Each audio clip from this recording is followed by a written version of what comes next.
Previously, Le cours de Monsieur Peignet. Dans le dernier paragraphe, on a vu comment calculer certaines intégrales en trouvant les primitives des fonctions qu'on essaie d'intégrer. Ici, on va essayer de trouver une méthode de calcul pour les intégrales dont les primitives sont difficiles à déterminer à cause d'un produit. Typiquement, si on veut déterminer l'intégrale de 0 à 1 de t exponentielle de 2t dt, on ne peut pas utiliser les méthodes qu'on connaît pour le moment. Par exemple, on n'arrive pas à trouver une primitive de t exponentielle de 2t par rapport à la variable t.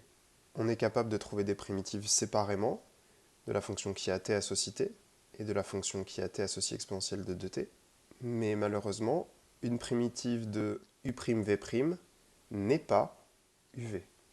En effet, si je dérive un produit uv, j'obtiens u'v plus uv'. Pour l'intégration par partie, on va essayer d'utiliser cette égalité-là en la réécrivant. uv' égale uv le tout prime moins u'v. Et grâce à cette égalité, si on veut intégrer et calculer l'intégrale de a à b de u de t v de t dt, il faudra calculer l'intégrale de a à b de uv' de t dt moins l'intégrale de a à b de u' de t v de t dt. Or, pour la première intégrale, ça va être très simple parce qu'une primitive de uv', c'est évidemment uv. Et cette égalité-là, c'est précisément ce qu'on va appeler l'intégration par partie. Et c'est l'objet de la proposition. Lorsqu'on a deux fonctions u et v qui sont de classe C1 sur un intervalle i, l'intégrale de a à b de u de t v' de t dt est égale à entre crochet u de t v de t entre a et b moins l'intégrale de a à b de u' de t v de t dt. Si on demande à ce que les fonctions soient de classe C1, c'est d'une part parce qu'on veut pouvoir les dériver, et on veut faire des calculs d'intégrales avec leurs dérivées. On demande donc à ce que les dérivées soient continues. Si je reviens à mon exemple, je vais décider de prendre u de t égale t, et v' de t égale exponentielle de 2t. Et ce, pour tous les t entre 0 et 1. Ça, c'est ce que je note sur mon brouillon, mais pour définir correctement mes fonctions, je dois définir u et v, pas u et v'.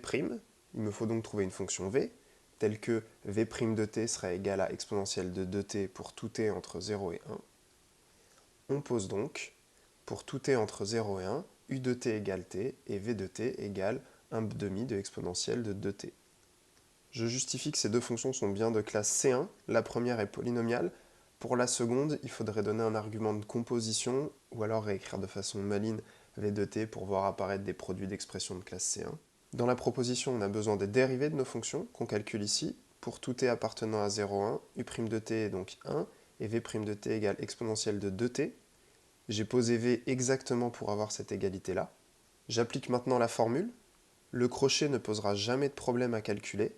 Pour que l'intégration par partie ait un intérêt, il faut que la nouvelle intégrale à calculer soit plus simple à calculer que la première intégrale à calculer. Ici, c'est bien le cas. Je ne détaille pas la fin des calculs, mais on obtient 1/4 de exponentielle de 2 plus 1/4. Notez que l'intégrale de 0 à 1 de t exponentielle de 2t dt peut aussi s'écrire intégrale de 0 à 1 de exponentielle de 2t t dt. Autrement dit, lorsqu'on a choisi de dire que u de t c'était t et que v' de t c'était exponentielle de 2t, on a en fait un choix. On aurait pu faire l'inverse, choisir de dire que u de t c'était exponentielle de 2t et que v' de t c'était t. Auquel cas l'IPP nous aurait donné une autre intégrale que celle-ci à considérer. Quand on fait une intégration par partie, il faut donc toujours prendre le temps de se demander quelle est la nouvelle intégrale que je vais faire apparaître et est-elle plus simple que la première à calculer. Et on a en général deux possibilités d'intégrale à faire apparaître. Il faudra donc choisir la bonne intégrale. Je parlerai du deuxième exemple dans le prochain résumé.